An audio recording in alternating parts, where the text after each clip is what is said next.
আমি এমন একটা আয়াত জানি, মানুষেরা যদি আয়াতকে শক্ত করিয়ে ধরে, দুনিয়া এবং আখিরাতের পেরেশানি তাদের দূর হয়ে যাবে।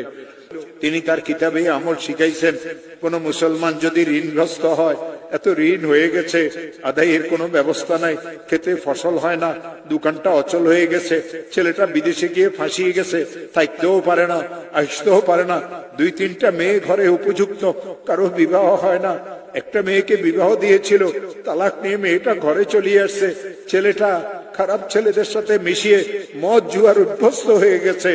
এই লোকটার পেরেশানির কোনো শেষ নাই, অনেক মামলা মোকদ্দমা তো সে ফাঁসিয়ে গেছে।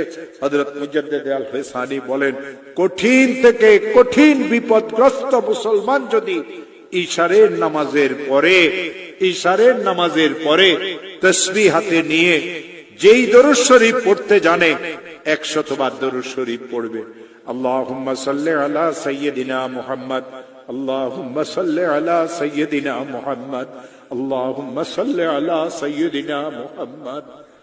আর 499 বার পড়বে লা হাওলা ওয়ালা কুওয়াতা ইল্লা বিল্লাহ। একবার পড়বে লা হাওলা ওয়ালা কুওয়াতা ইল্লা বিল্লাহিল আলিয়্যিল আযীম। আবার 100 বার দরুদ শরীফ পড়বে